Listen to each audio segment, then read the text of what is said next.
In order to get in the zone during the recording process of the death of Slim Shady, Eminem went through extreme measures to fully immerse himself in the role of Slim Shady.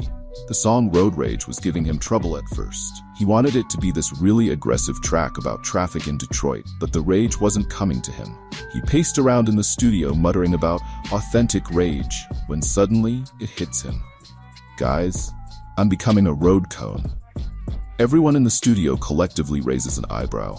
Dr. Dre is already massaging his temples, and Paul Rosenberg just mutters, "Oh no, not again." But M is laser-focused, explaining, "It's simple. To feel the rage, I have to live the road. And to live the road, I have to become part of it." Paul and Dre were hoping Marshall was suffering from lack of sleep, so they sent him home early. The next day, M shows up at the studio dressed head to toe in bright orange, wearing this ridiculous padded cone suit he somehow found online. He even put a triangular yellow sticker on his chest that says, "Danger, high rage levels." He insists that nobody can stand within 6 feet of him for safety reasons. Every time someone gets too close, he waves his arms in the air and goes, "Back up, motherfucker, do not enter the zone." He also demands everyone address him by his new pronouns, cone/cone self. The whole studio crew is trying to keep it together, but M's demands get more ridiculous. He starts demanding specific road-safe foods, claiming road cones need highway nutrients. When the crew refused to meet his demands, he stormed out of the studio and later returned with a meal from Mom's spaghetti. Only the spaghetti sauce was replaced with motor oil. He then complained how the workers didn't use his preferred pronouns, saying life as a road cone is fucking miserable. Paul practically leaped out of his chair trying to smack the motor oil-infused spaghetti out of Marshall's hands. But it was too late, as M had already consumed it. "You don't understand. This is fueling my road rage. It only gets worse from here." M started refusing to record anywhere but the studio parking lot. He set up his own road cone zone between 2 yellow parking lines, where he insists on recording while standing stock still, like a cone.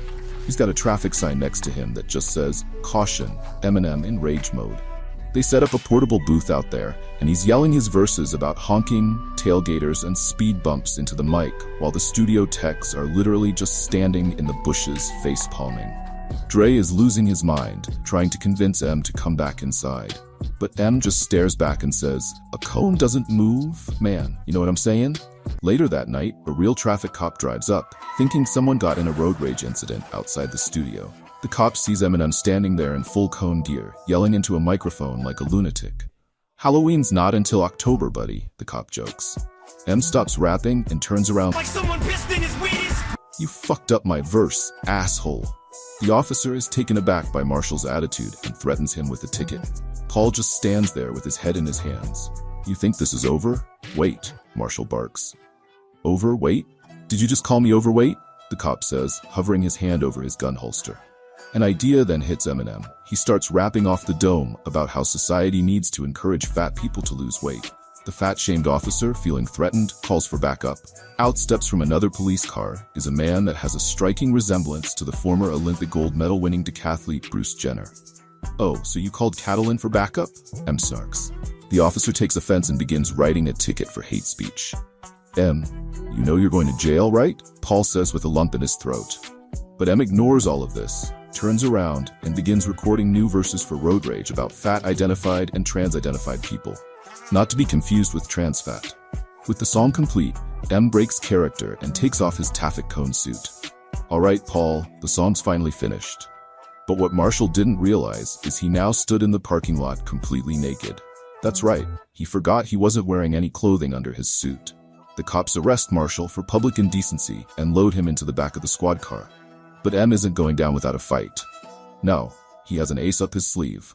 Since this is the Detroit Police Department, they are obviously huge fans of Eminem's music. M uses this to his advantage and starts rapping songs from the death of Slim Shady in the back of the squad car. He's just sitting there in the back seat, rapping verses from Temporary, completely naked, with tears in his eyes, even singing Skylar's Hook. The officers get teary-eyed too. Thankful for the early preview of the album, they drive him back to the studio parking lot and let him free. "We're not canceling you tonight, Marshall. We'll leave that to Gen Z," the officers say before speeding off. Dr. Dre hands his ex-wife's fur coat to M so he can cover up his nude body. "You are one crazy son of a bitch, you know that?" Dre says with the stupidest grin on his face. "That's M for ya. He's one crazy white man." Paul says in the most Jewish way possible. M glares at Paul with a devilish frown. Paul's heart drops, realizing the horrible mistake he made. "Oh, I'm sorry, I meant cone itself is one crazy road cone," Paul says in a cold sweat. "It's okay, Paul. I'm going back to identifying as an asshole. My pronouns? Same as they always were. Fuck you."